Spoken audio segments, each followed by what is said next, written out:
Greetings, Dr. Treach and fellow colleagues. Today was a very interesting discussion, and so here I'm just going to dive right into the video with the very first question. And it was to give my experience on favorable and unfavorable leaders and what I liked or disliked about their leadership style. And what's interesting is I've been very fortunate to not have many unfavorable leaders, and so, but if I had to identify a couple of things, I first would remember that I like to take the good from everybody and leave all the bad, because I think that we all have strengths and weaknesses, and so I even encourage my own team members to take all the good from me and leave all the bad, because we all have areas of opportunity. The leaders that were unfavorable for me, and I did not like their leadership style, would have been those that did not communicate effectively. They would be the ones that had a vision and maybe kept it to their self. They kept it as a secret, or they never communicated the vision, so you never really understood where we were, in regards to an organization and our pace, or even our success or failures. Another unfavorable leader would be those that gossiped, very negative energy, those that didn't, cheer the team on for success, those that, were always looking around for something negative and never looking for something very positive within the organization or the members of their team.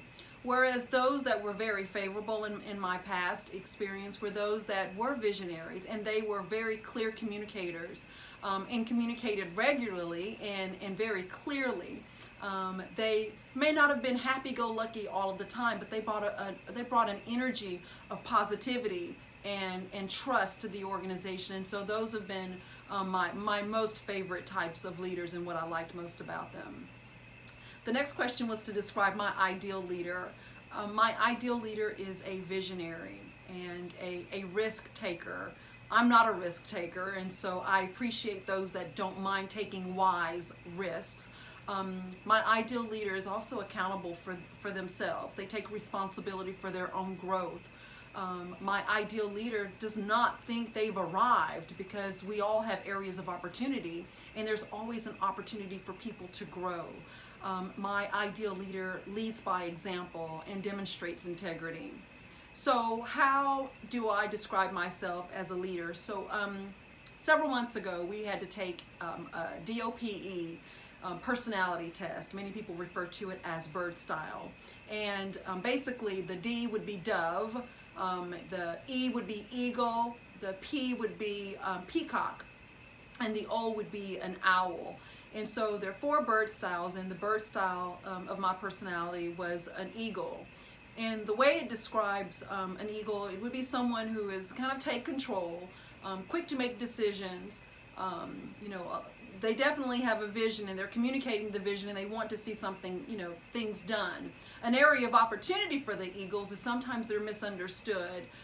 They can appear as abrasive, and so I definitely don't ever want to be abrasive, but I am like, let's just get it done, let's do it and dive right into it. Even when it's uncomfortable, we have a goal to meet or a task to achieve.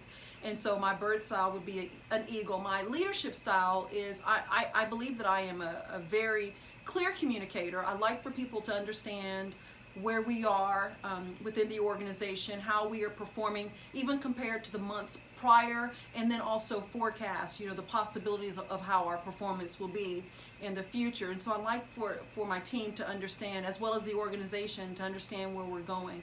So communication is very important to me as well. I do believe that I am a listener.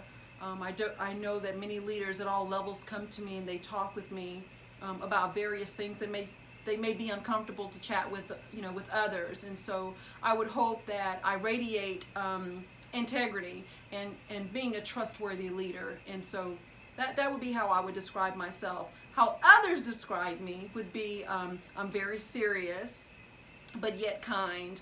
Many of them have said, Veronica, you've terminated individuals in the past, and they left and shook your hand and they hugged your neck because you let them leave with integrity.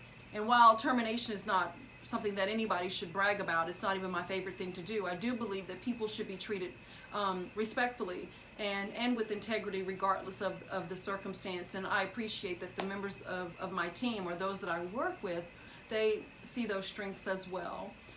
People will also say that when they describe me that I'm approachable. So that's a good thing. I hope that I continue to do that.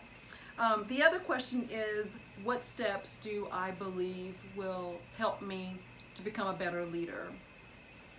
I think that I need to become stronger in my delegation. And that's always been an area of opportunity for me. Of course, I've gotten much better as my teams have grown globally, but delegating more would be a huge area of opportunity for me that I continue to work on a regular basis. Another area would be for me to take more risks. I've also scored on another test that I'm very conscientious. So I'm an influential leader, and I'm very conscientious about my decisions, which means I have to think things through for a moment before acting.